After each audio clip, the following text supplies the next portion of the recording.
Good morning વિદ્યાર્થી મિત્રો. રસાયણ વિજ્ઞાનની અંદર ચેપ્ટર નંબર 1 ઘન અવસ્થા. તો સૌપ્રથમ ઘન અવસ્થા કોને કહેવાય? તો કે ધોરણ 11 ની અંદર તમે દ્રવ્યના ભૌતિક સ્થિતિને આધારે ત્રણ પ્રકાર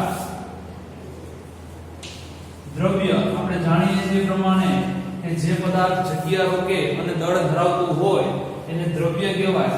એ દ્રવ્યની ભૌતિક સ્થિતિને આધારે ત્રણ પ્રકાર પાડી શકાય: ઘન, પ્રવાહી અને વાયુ. ઘન પદાર્થની અંદર તો કે ઘટકણો ખૂબ જ નજીક હોય છે, પ્રવાહી પદાર્થની અંદર ઘટકણો થોડા દૂર અને વાયુ પદાર્થની અંદર એનાથી પણ થોડા વધારે ઘટકણો દૂર હોય છે. એટલે પ્રવાહી અને વાયુ પદાર્થના ઘટકણો દૂર હોવાને કારણે એક ખાસ પ્રકારનો ગુણ એમાં હોય છે. પ્રવાહી અને વાયુ પદાર્થની અંદર ઘટકણો દૂર હોવાને કારણે વહી શકવાનો ગુણ,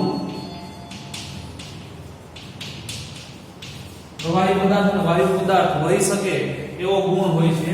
આ વહી શકવાના ગુણ ધરાવતું હોવાને કારણે પ્રવાહી અને વાયુને દ્રવ તરીકે ઓળખવામાં આવે. જ્યારે ઘનની અંદર ઘટકણો ખૂબ જ એકબીજાની નજીક ગોઠવાયેલા હોય છે અને એને કારણે ચોક્કસ દળ, ચોક્કસ આકાર અને ચોક્કસ કદ ધરાવતા હોય છે. તો આવા ઘન પદાર્થની કેટલીક લાક્ષણિકતાઓ સમજીએ. તો ઘન પદાર્થની લાક્ષણિકતા 11મા ધોરણની અંદર પણ થોડીક લાક્ષણિકતાઓ આપણે સમજી ગયા હતા. એમાં પહેલી લાક્ષણિકતા, ઘટકણો ખૂબ જ નજીક હોવાને કારણે ચોક્કસ દળ, કદ અને ચોક્કસ આકાર હોય છે. તો ઘટકણો ખૂબ જ નજીક હોય તો એનું આંતરાણવીય અંતર, બે કણો વચ્ચેનું અંતર, જેને આપણે આંતરાણવીય અંતર ટૂંકા, એટલે ખૂબ નજીક કણો હોય છે.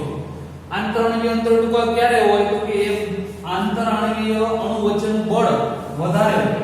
એટલે એના પછીનો પોઈન્ટ લખી શકીએ કે આંતરાણવીય બળ પ્રબળ હોય.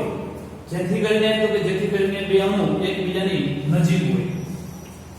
ત્રીજો પોઈન્ટ એમ લખી શકીએ કે જે આ ઘન પદાર્થની અંદર ઘટકણો જે નિશ્ચિત સ્થાન ધરાવતા હોય છે એ સતત મધ્યમાન સ્થાનની આસપાસ દોલિત થતા હોય છે.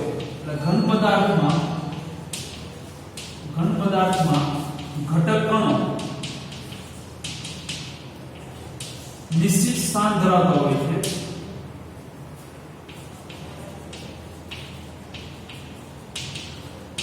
આ નિશ્ચિત સ્થાનની આસપાસ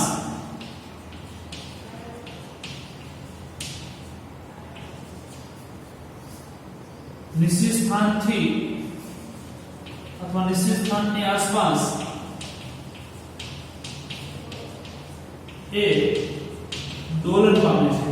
અને છેલ્લો એનો મહત્વની લાક્ષણિકતા કે ઘન પદાર્થ છે, દાખલા તરીકે ચોક ઘન પદાર્થ છે તો એને દબાવીએ તો એ દબાવી શકાતો નથી, એટલે કે એમાં સંકોચનીયતાનો ગુણ હોતો નથી. એટલે અસંકોચનીય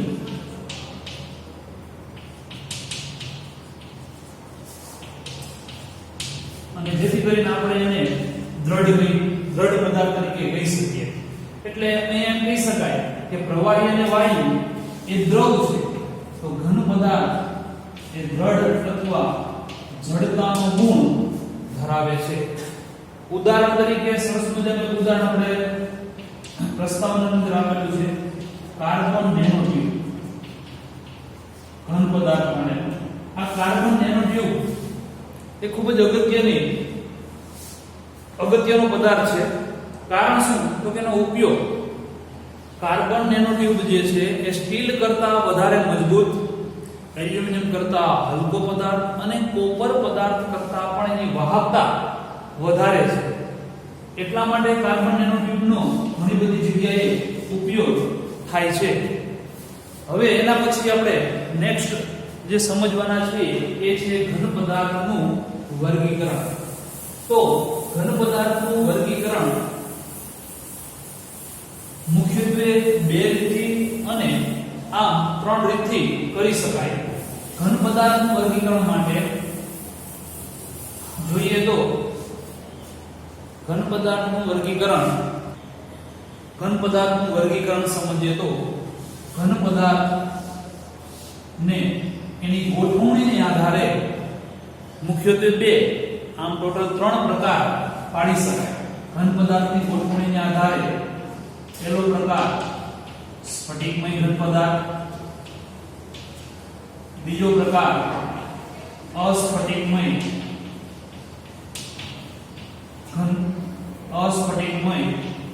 ઘન પદાર્થ. આ મુખ્ય બે પ્રકાર છે, સ્ફટિકમય અને અસ્ફટિકમય. ત્રીજો પ્રકાર છે એ એવા ઘન પદાર્થ કે જે સ્ફટિકમય અને અસ્ફટિકમય બંને પ્રકારનો રચના ધરાવતા હોય તો એને બહુસ્ફટિકમય ઘન પદાર્થ તરીકે ઓળખી શકાય કે જેની અંદર એ સ્ફટિકમયનો પણ ગુણ અને અસ્ફટિકમયનો ગુણ પણ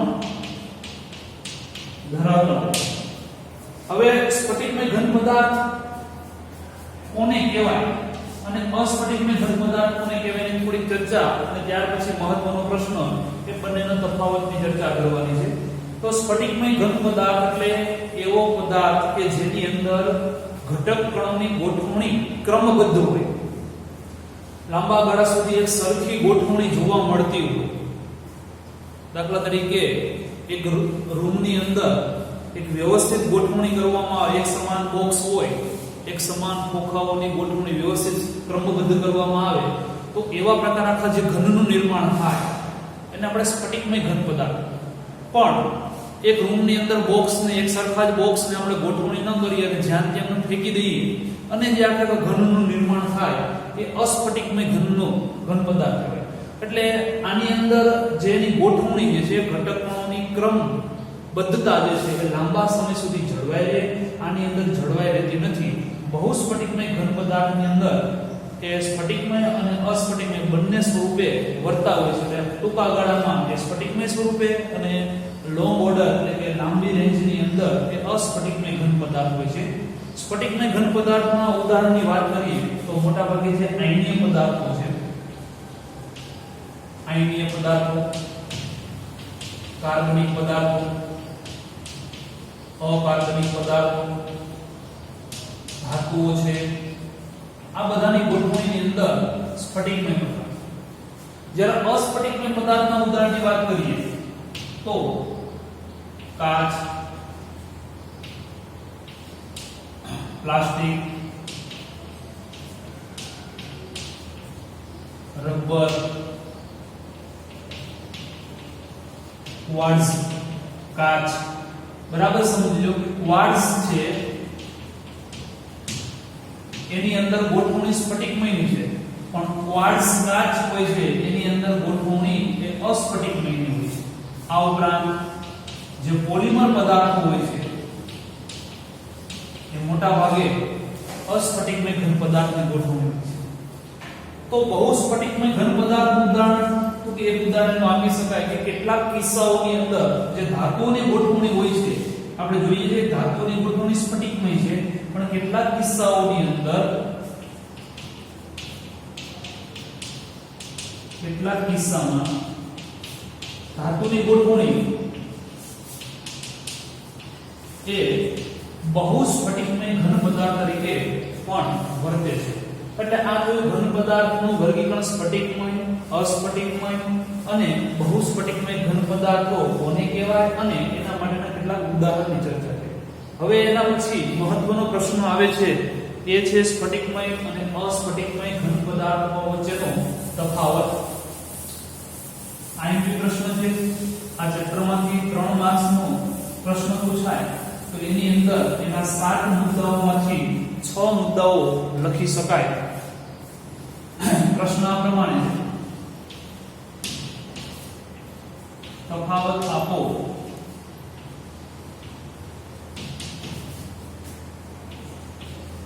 સ્ફટિકમય ઘન પદાર્થ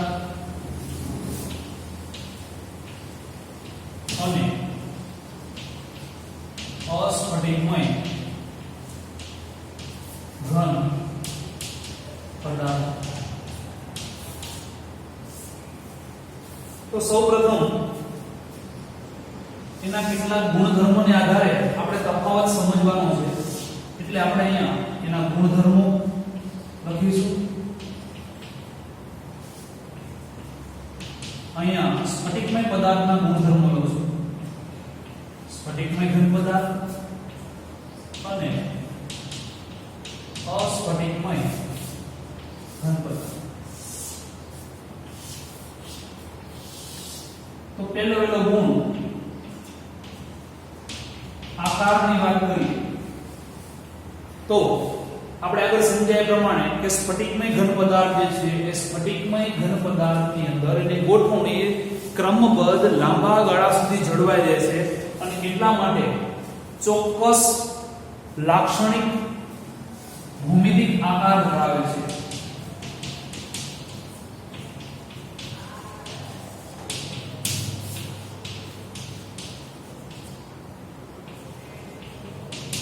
એક સમાન ગોઠવણી છે એટલા માટે ચોક્કસ લાક્ષણિક નિશ્ચિત આકાર ધરાવે છે.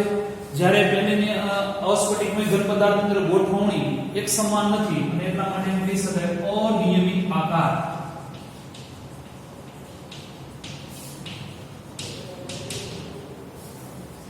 બીજા પોઈન્ટની વાત કરીએ તો આપણે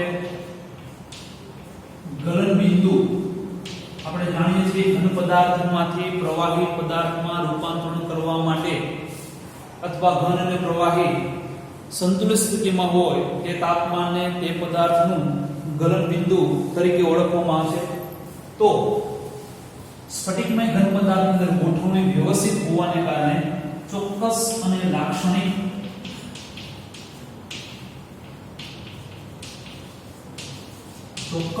લાક્ષણિક ગલન બિંદુ ધરાવે છે.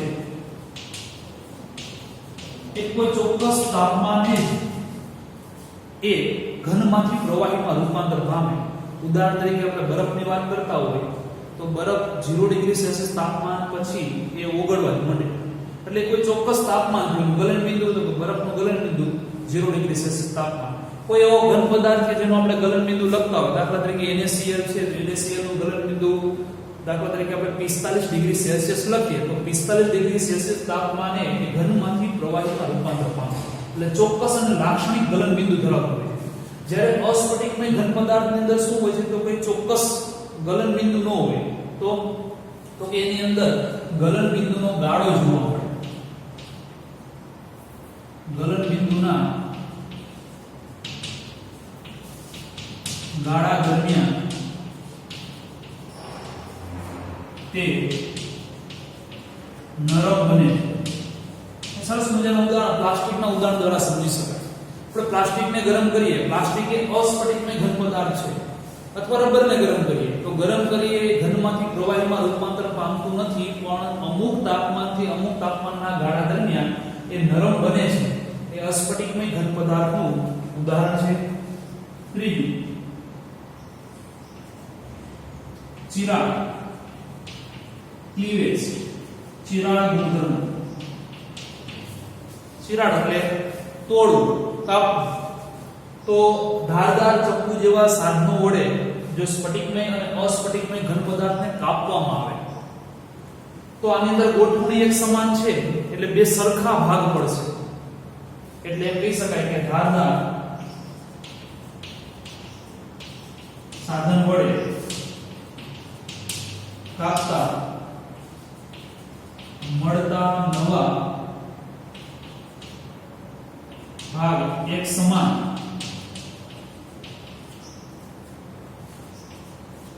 સુવાળા અને ક્રમબદ્ધ જળવાઈ રહે છે. કોઈ ધારદાર સાધન વડે કાપવામાં આવે તો સપાટી સાદી અને સુવાળી મળે છે અને ક્રમબદ્ધતા જળવાઈ રહે છે. જ્યારે અસ્ફટિકમય ઘન પદાર્થ ને ધારદાર સાધન વડે કાપવામાં આવે, દાખલા તરીકે કાચ છે, કાચને પણ જો આપણે તોડવામાં આવે, તિરાડ પડે તો એની અંદર તિરાડ એક સમાન નથી પડતી. પ્લાસ્ટિકને પણ આમ તોડીએ તો પ્લાસ્ટિકમાં પણ એક સમાન રીતથી તૂટતું નથી. એટલે એમ કહી શકાય કે ધારદાર સાધન વડે કાપતા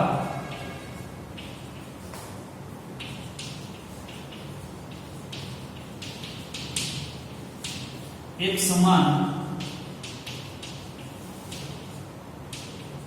ભાગમાં રૂપાંતરિત થતું નથી. એક સરખા બે ભાગ નથી કરતા, અનિયમિત આકાર જોવા મળે છે. એટલે બે અલગ અલગ ભાગમાં એ રૂપાંતરિત થશે. એના પછીનો ચોથો ગુણધર્મ એ ગલન બિંદુ આધારિત ગલન ઉષ્મા, જેનું ચોક્કસ અને લાક્ષણિક ગલન બિંદુ હોય એના માટેની ગલન ઉષ્મા પણ ચોક્કસ હોય. એટલે એના માટે સેમી પ્રમાણ લખી શકીએ કે ચોક્કસ અને લાક્ષણિક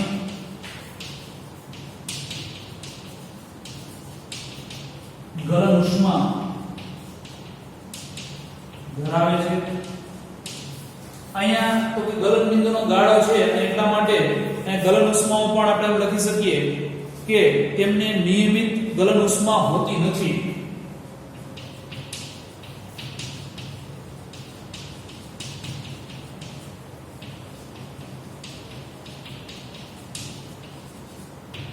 એના પછી પાંચમો ગુણધર્મ વિષમદેશિકતા.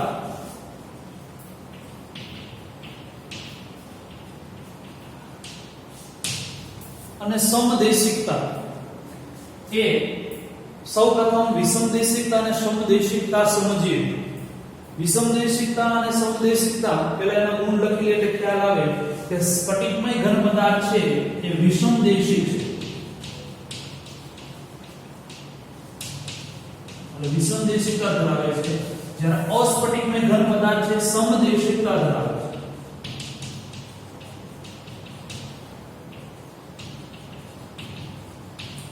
તો કોને કહેવાય સમદેશિકતા અને કોને કહેવાય વિષમદેશિકતા, પહેલા એ સમજીએ.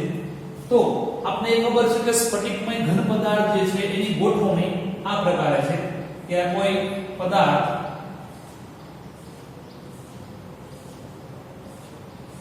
એની અંદર ઘટક કણોની ગોઠવણી આ પ્રમાણે નિયમિત ક્રમબદ્ધ ઘટકોની ગોઠવણી છે. દાખલા તરીકેના વચ્ચેના ભાગની અંદર આ પ્રમાણે દર્શાવ. તો અહીંયા હું બે ભાગ દર્શાવું છું. આ એક રેખા જેને હું AB અને આ એક રેખા કે જેને હું C અને D. તમે જોઈ શકો કે A અને B જે રેખા જે છે એની અંદર એક સમાન પરમાણુ છે, જ્યારે C અને D ભાગની અંદર પરમાણુ એક પિંક, એક યેલો, એક પિંક, યેલો અને પિંક એટલે અલગ અલગ પરમાણુ છે.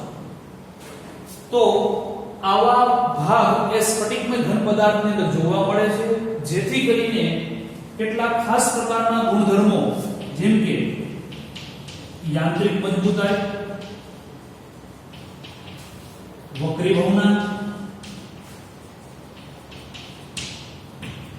વિદ્યુતીય વાહકતા એટલે કે વિદ્યુત વાહકતા, અને આપણે ખબર છે કે એનું જે વ્યસ્ત એટલે કે જેને આપણે અવરોધ કહીએ, આવા પ્રકારના ગુણધર્મો C અને D અને A અને B માટે એક સમાન નહીં રહે, અને એટલા માટે એ બંને આવા પ્રકારના ગુણધર્મો અલગ અલગ જોવા મળે છે, જેને વિષમદેશિકતા તરીકે ઓળખવામાં આવે છે. હવે પ્રશ્ન થાય અસ્ફટિકમય ઘન પદાર્થ અંદર ગોઠવણી આવી હોતી જ નથી, એની અંદર ગોઠવણી અસ્તવ્યસ્ત હોય છે. તો અસ્તવ્યસ્ત ગોઠવણી હોવાને કારણે આવા પ્રકારના ગુણધર્મોનો સરેરાશ લેવામાં આવે છે અને સરેરાશ મૂલ્ય નક્કી કરવામાં આવે છે, એટલા માટે એની અંદર સમદેશિકતા ધરાવતું હોય છે. એના પછી સ્વભાવની વાત કરીએ તો સ્વભાવ અથવા પ્રકૃતિ. તો સ્ફટિકમય જે ઘન પદાર્થ હોય છે એ સાચા ઘન પદાર્થ હોય છે.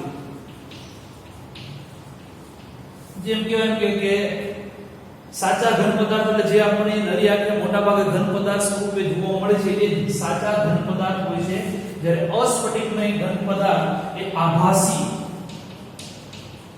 એમ્ફોરસ આભાસી ઘન પદાર્થ અથવા ઠંડા કરેલા પ્રવાહી પદાર્થ, ઠંડુ કરેલ પ્રવાહી પદાર્થ હોય છે. ઉદાહરણ તરીકે ઘી, પ્લાસ્ટિક, કાચ, આ બધું ઠંડુ કરેલું પ્રવાહી પદાર્થ છે.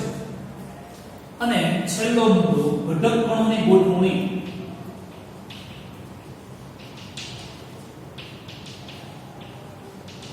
તો ઘટક કણોની ગોઠવણીની વાત કરીએ તો લાંબા ગાળા સુધી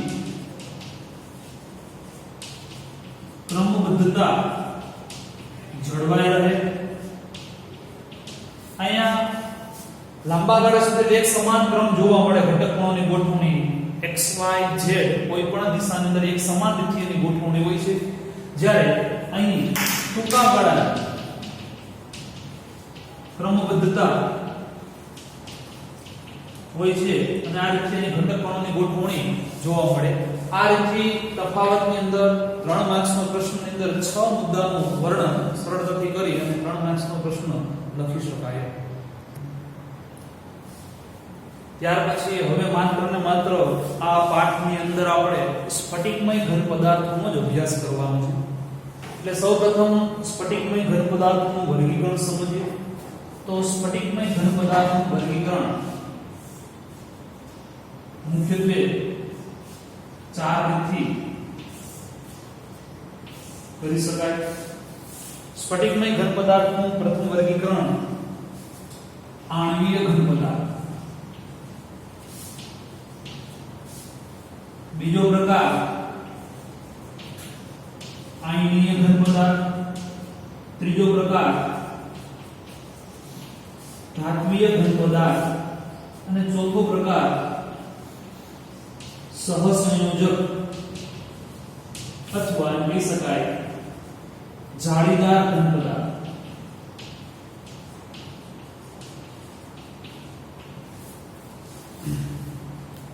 ઘટકકણોને આધારે આ પ્રકાર પાડેલા છે. આ જે મુખ્ય 4 પ્રકાર છે એની અંદર એના ઘટકકણો સમજીએ તો વધારે ખ્યાલ આવશે. ઘટકકણોને આધારે પ્રકારની વાત કરીએ તો આણ્વીય એનો મતલબ એમ કહી શકાય કે આની અંદર ઘટકકણો તરીકે અણુઓ હાજર હશે. અણુ વચ્ચે લાગતા બળને આધારે આણ્વીય ઘન પદાર્થ. આયનીય ઘન પદાર્થ એની અંદર ઘટકકણો એ આયન હશે. ધાત્વીય ઘન પદાર્થ કે જેની અંદર ઘટકકણો તરીકે ધાતુમાં રહેલા વિસ્થાનીકૃત ઇલેક્ટ્રોન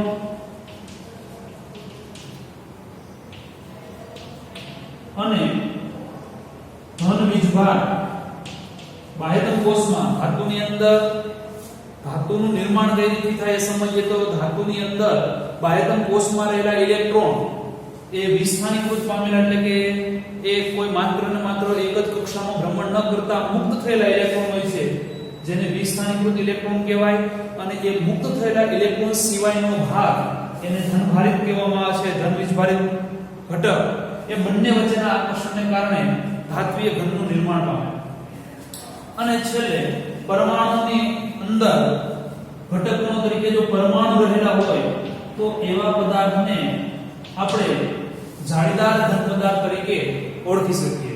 એટલે અહીં બુકની અંદર જે કોષ્ટક આપેલું છે કોષ્ટક 1.2 જે આપેલું છે એ કોષ્ટકને આધારે કોઈ પણ પ્રકારનો પ્રશ્ન પૂછાય તો કેટલાક મુદ્દાઓ યાદ રાખવાના છે. પહેલા કોઈ પણ 4 માંથી કોઈ પણ પ્રકારનો પ્રશ્ન પૂછાય કે આણ્વીય ઘન પદાર્થ સમજાવો તો એની અંદર ઘટક પરમાણુ તરીકે કોણ હોય છે, એની અંદર કેવા પ્રકારનું આકર્ષણ હોય છે, એના ઉદાહરણ, એના ભૌતિક સ્વભાવ, વિદ્યુતીય વાહકતા અને ગલનબિંદુ આ 6 મુદ્દાઓને સરળતાથી વર્ણવી શકી અને એને આધારે પ્રશ્ન તરીકે પણ લખી શકાય. મોટા ભાગે એમસીક્યુ માટે ઉપયોગી હોય છે. એટલે એમસીક્યુ માં ઉદાહરણ સ્વરૂપે પ્રશ્ન પૂછાય તો આ પદાર્થ એ કેવા પ્રકારનો ઘન પદાર્થ છે તો પણ એનું વર્ણન સરળતાથી કરી શકાય. એટલે આપણે કોષ્ટક જે છે એ કોષ્ટકને સમજીએ તો આણ્વીય ઘન પદાર્થની અંદર એના પેટા 3 પ્રકાર પાડવામાં આવે છે. સૌપ્રથમ જે છે પહેલો પ્રકાર અધ્રુવીય ઘન પદાર્થ. અધ્રુવીય આણ્વીય ઘન પદાર્થ, ધ્રુવીય આણ્વીય ઘન પદાર્થ અને ત્રીજો હાઇડ્રોજન બંધિત આણ્વીય ઘન પદાર્થ. આ ત્રણે ની અંદર જે ઘટકકણો હોય છે એ એક સમાન ત્રણે ની અંદર ઘટકકણો તરીકે અણુઓ જ રહેલા હોય છે. આના કોઈ પેટા પ્રકાર નથી. આની અંદર ઘટકકણો તરીકે આયન ધાતુની અંદર તો કે ધાત્વિયની અંદર ઘટક કણો તરીકે વિસ્થાનીકૃત ઇલેક્ટ્રોન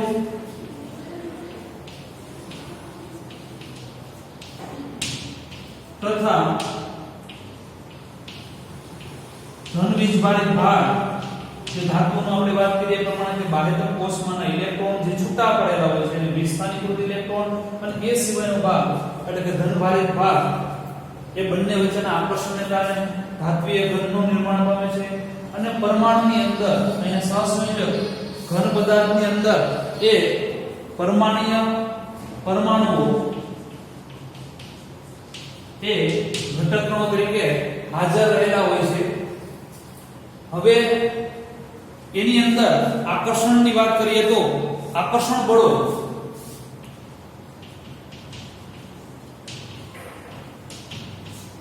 તો આકર્ષણ બળની અંદર પહેલા સૌપ્રથમ હવે આના પર્ટિક્યુલર ત્રણ પ્રકારના આપણે અલગ અલગ ભાગ પાડીએ તો આકર્ષણ બળની અંદર અધ્રુવીય બે અધ્રુવીય અણુઓ છે. દાખલા તરીકે ક્લોરીન ને ક્લોરીન એ બંને અધ્રુવીય અણુઓ છે તો બંને વચ્ચેનું આકર્ષણ બળ 11મા ધોરણની અંદર જે વાંડુવાસ આકર્ષણ જોઈએ છે એમાંનું પહેલું આકર્ષણ બળ જેને આપણે વિસર્જન બળ અથવા લંડન બળ કહીએ છીએ. આ પ્રકારનું આકર્ષણ એ અધ્રુવીય અણુ વચ્ચે હોય છે. ધ્રુવીયની અંદર તો કે ધ્રુવીય વચ્ચેનું આકર્ષણ એ ધ્રુવીય અણુ વચ્ચેનું આકર્ષણ એટલે કે ધ્રુવીય પદાર્થ અને બીજો પણ ધ્રુવીય પદાર્થ વચ્ચેનું આકર્ષણ એ ધ્રુવીય આકર્ષણ બળ. અહીંયા હાઇડ્રોજન બંધિતની અંદર હાઇડ્રોજન બળ એ આકર્ષણ બળ સ્વરૂપે હોય છે.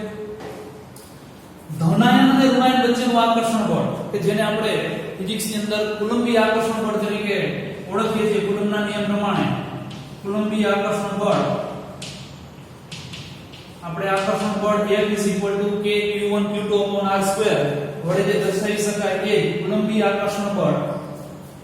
વિસ્થાનીકૃત ઇલેક્ટ્રોન અને ધનભાર ઇલેક્ટ્રોન એ બંને વચ્ચે જે આકર્ષણ બળ હોય છે જેને આપણે ધાત્વિય બંધ તરીકે અથવા ધાત્વિય બળ અથવા ધાત્વિય બંધન અથવા આપણે ધાત્વિય બંધન સ્વરૂપે પણ લખી શકીએ. પરમાણુ વચ્ચે એના પ્રકારને આધારે પ્રકાર છે સહસંયોજક પ્રકાર અને એટલા માટે એની અંદર સહસંયોજક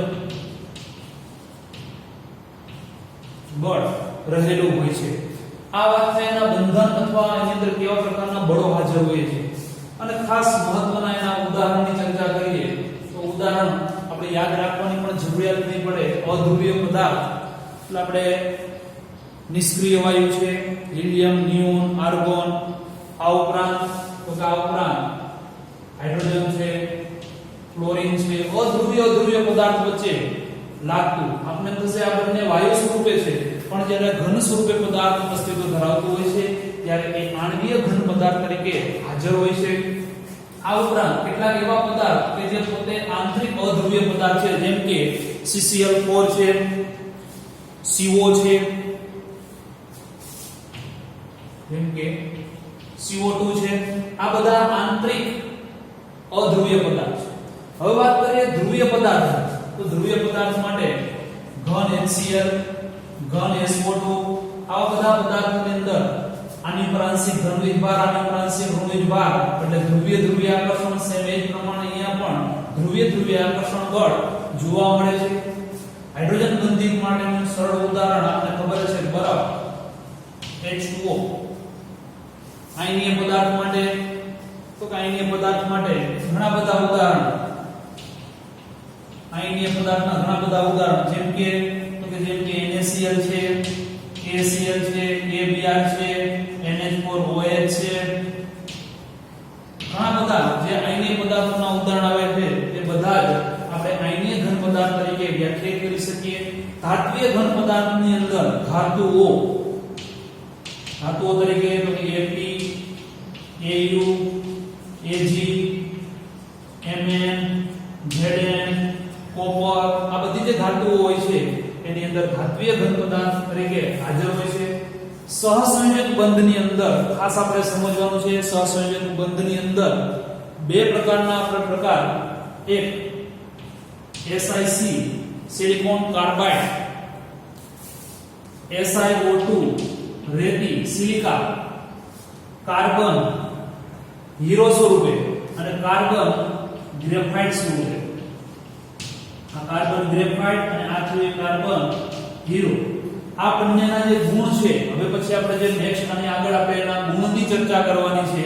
તો ગુણની અંદર ઘટક કણોના જે ગુણ, ઉદાહરણ ઉપરાંત તો કે ગુણની અંદર ભૌતિક સ્વભાવ. આ એટલા માટે આપણે ક્રમમાં લખાયું છે કે ભૌતિક સ્વભાવ.